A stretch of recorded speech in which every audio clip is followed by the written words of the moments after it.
Good evening, everyone. I'm Frank Novak, and this is the candidate edition of Point of Reference. Tonight, we give you a brief introduction to each candidate running for office in Haverhill's 2025 elections, incumbents as well as newcomers, in an effort to get you to know them a little better, to help you decide who to vote for on Election Day, Tuesday, November 4th. We are very proud most of the candidates took us up on our invitation. 29 out of 31 agreed to participate over a 3-day period. For those that found it difficult to attend, we even provided remote access too. For those that decided not to partake, we wish them well. This year, we also solicited questions from you, the viewers, and we used them in an effort to make you part of the process as well. While HC Media and Haverhill Community Television are unable to run events such as these candidate interviews and 1-minute messages themselves, I am very pleased that they've allowed me to do my own independent program, lending their technical talent and expertise as support in producing a very professional product that could be held up as an example for other communities to follow. Coming up, our interviews with mayoral candidates Melinda Barrett and Brandon Burns. Coming off her first 2-year term as mayor of the city of Haverhill, we're welcoming Miss Melinda Barrett to the program. Welcome, Miss Barrett. Thanks for having me, Frank. You know, the fact is that you were a city councilor for 10 years prior to becoming mayor. Now you happen to be the mayor. You have been mayor for the past couple of years, coming up on the next election in November. Can you tell us what things have you learned or that were surprising to you during your first term? Some people say that, well, they thought they had a preconceived notion if they were coming from a councilor position to a mayoral position, and it was their expectations were a little bit different. How about you? I've found it, government moves slowly. And even in the mayor's seat, there's just, it's hard to push the rock sometimes. Even with that executive power, there's still just isn't quite as speedy as you would hope.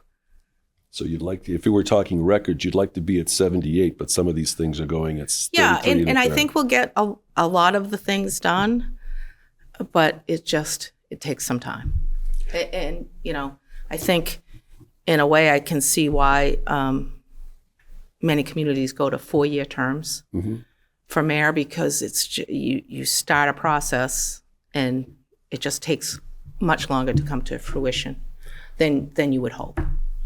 In your tenure as mayor, you're the first woman that happens to be mayor in the city, in the history of the city of Haverhill. I am. It's quite an honor, and it's quite an honor just to serve, but to actually be that first woman to break that glass ceiling is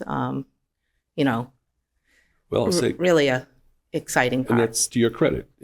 But sharing that spotlight happens to be the fact you also happen to be the mayor at the time that we've enjoyed the largest tax increase in the history of the city of Haverhill, especially with the debt override. Do you have any fallout about that? Yeah, we did not, this is not what I ran to do, mm-hmm. but we had to make some tough decisions to set the city up for a future that has a stable tax rate.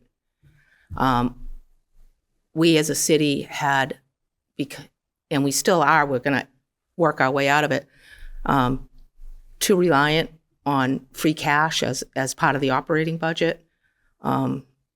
If we end up with a fiscal downturn, our projections don't come in right. The fact that we are using upwards of $6 million of free cash to run the operating budget, that would be, disastrous down the line if there's a true, economic crash of some sort. So we're going to put our fiscal house in order, and those, and also Constantino added to that. That was this year. It was to this year's tax bill. It's going to add $111 to the rate. So when you talked about the free money aspect, what Can you define free money so that people understand what that means? So you have your revenue projections and your expense projections. And you want your revenue to be over your expenses. Mm-hmm. You don't want to spend every ounce. You want there to be a little play there. And the free cash is what we don't use when our revenues exceed our expenses. Okay. It's not free, obviously, but like some communities, it's almost like dipping into a reserve. Yeah. You want free cash as part of your reserve. We have like $7 million in an actual reserve fund. We have over $2 million in a stabilization fund. And, there's I think it's 3% you want of free cash to be actually not used. You want to save that. So in case there is a downturn, like the rains 2 years ago, when that sewer pipe collapsed up on Mount Washington, that cost $1 million+ to fix. You know things are going to happen in a city this size, so you want those reserves in case you have those things come. Unknown variables. So with our goal with the budget, and I rely heavily on Angel Perkins, our auditor, who is excellent. We're trying to set it up so we have a stable financial future for the city, that we are prepared to run the city, deliver services that people want and expect. Is that what was meant when you mentioned the free cash of the reserve? Is that what was meant when somebody said, I'm not sure who it was, that taxes in the city of Haverhill were artificially low? Yeah. By being able to utilize those funds? Right. Okay. Can I ask you this? What happened to the money that was originally set aside from the previous Fiorentini administration for the Constantino School? Because there was a set aside of monies that he already had there, supposedly for the Constantino School, so you wouldn't have to have a debt override.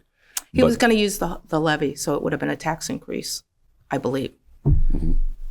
So the monies that the taxes would have been up also. But the monies that the money that they said they had set aside for the Constantino School, are you saying that's non-existent, and that would have come from a tax increase anyway? There was some free cash, I believe. I don't really want to speak for his plan because I don't know exactly what was in his idea. But I think there was utilization of free cash involved in that. Okay, but you don't know for sure. But okay. No, I get it. I'm just trying to see where because as it turns out, it looked as though the monies were there. That's what I think the understanding was, that there was a block of monies that were there, millions of dollars that were there, that you would not necessitate the reason for an override. And then since the override has now taken place, then the question would be normally what became of the monies that were set aside for that in the Fiorentini administration. I don't believe there was. Okay. But he may have had other ideas of how to get that, but I don't want to speak for him, and I don't want to. Fair enough. Can you tell me? Speak ill of the former mayor. It was determined that we needed a new Constantino School, and that's in play. That's already being done. It's also noted that we're also going to need to replace the Whittier School on Concord Street. Yeah. How is that shaping up, and where are those funds likely to come from? Those funds will probably have to come from an override. Another override? Yeah. And hopefully, there are other avenues of we're going to pay off some of our OPEB in 32, a little ahead of the schedule. So that will free up some cash, but it's just on the timing of when J.G. Whittier comes online. Can I ask you, would you be in favor of having any override vote or debt exclusion or things of that type be part of a regular election process rather than a standalone? Sure. Okay. Because that was not the case with the Constantino School, and there was some question of a little deliberate manipulation in order to have that happen, because fewer, a one-topic election with a concerted group that would vote for it, with peripheral people not being aware of it or not participating in it, and consequently they were left on the outside looking in, and the vote was taken. Yeah. So that's fine. Bill Pillsbury, Economic Development Director and Planning Director, has retired. He wore 2 hats, Planning and Economic Development. You'll be replacing him, but you'll be replacing him with 2 people? Oh, that is our plan at the moment. Okay. Bill at one time, I think, wore 4 or 5 hats. Right. He's a very versatile guy. He was head of inspectional services at one time. He was planning. He oversees CDBG. But he also had 30 plus years in the city, so he had that advantage of being there and slowly taking up all these different. Well, because he was there and he knew. Yeah.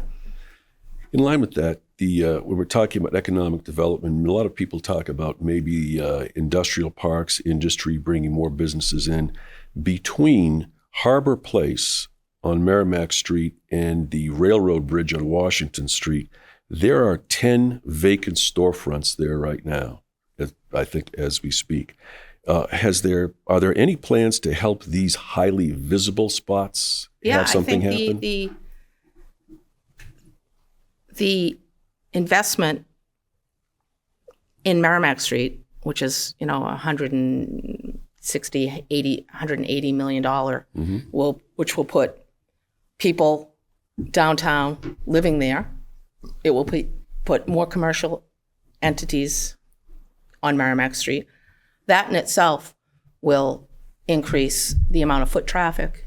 When I ran last time, and I spoke often of a 18-hour economy. I basically, I worked on Merrimack Street my entire adult life until I closed my store in 2019, 2018. I'm well aware of the downfall, the pitfalls of downtown. Urban renewal took away professional offices, lawyers, doctors, dentists, orthodontists, and that took away foot traffic. Yeah. And it spread it out onto 125 in both directions, all that business. And that was basically the beginning of the true end of downtown. The fact that shoe manufacturers left was one toll, but when we lost all those people. You expect a regeneration of that, because that happened a couple of generations ago. It did, but then we didn't do anything. But it happened in '68. Yep. Took all of Merrimack Street down. We put in a garage that was a white elephant that prohibited anything else from going downtown. 5 acres of prime real estate. But you expect the regeneration of that downtown area to occur, I'm going to say, like in the next 4 years. 5 years. That's fair enough. That's okay. I've got to ask you this. Universally, people value a community by the perception of the education they provide their kids. How do you think Haverhill compares? Haverhill is, I speak to parents all the time who love the opportunities that their kids had in the Haverhill schools. Can we do better? Of course we can do better. We have challenges in that we're a large community, we're a gateway city. We're also a border community that attracts different folks to the city. And a lot of them have different perceptions of the importance of education in times. Are they here for a short while? They may not have the same educational background that other people do. They may be first generation English language folks. So it's a heavy lift for a school system. I've got to ask you this. There's a lot that's been said over the years. People see news articles having to do with the teachers' unions, with the administrative folks, and also the buildings and the cost of the buildings and all of these things. And unfortunately, it seems as though the students get lost in all of that discussion. My question is asking what is being done for the students specifically and directly to upgrade their status and their educational capability. Because, I mean, just looking at a ranking from schools statewide, there are 351 cities and towns in the state of Massachusetts, and the high school happened to rank 274. So the fact is, if a community is judged by the quality of its schools, that doesn't play very well. They talk about maybe different neighborhoods have different standards, but this is talking here about the high school. And if there are monies that are set aside for buildings, money set aside for salary increases, money set aside for additional personnel that you may need, how does that translate into a metric for the benefit and the betterment of the student? Because the buildings are going to be here in 5, 10, 15, 20 years. The people are going to be here for maybe 5 to 7, 10 years unless they transfer somewhere. But the students are here for only that limited period of time before they go on. So that's imperative. Do you have any specific targeted plans for being able to do something to help the students? Well, as far as the high school, a new principal came on, Mr. Downs. I think this is his second or third year. Mm-hmm. And I think he's made a tremendous difference at the high school. I spoke to him the other day, and coming out of COVID, there was a lot of disruption and disorder. We probably didn't have the right principal in there. Okay. And I think he's made a difference, and his staffing has made a difference. There was a news article, and he came before the school committee last week about attendance changes. To learn, you have to be there, right. And there's a certain group of people that are just a little laissez-faire when it comes to getting there on time, and that's you can't affect change if you don't have that student in front of you. It's well said and to the point.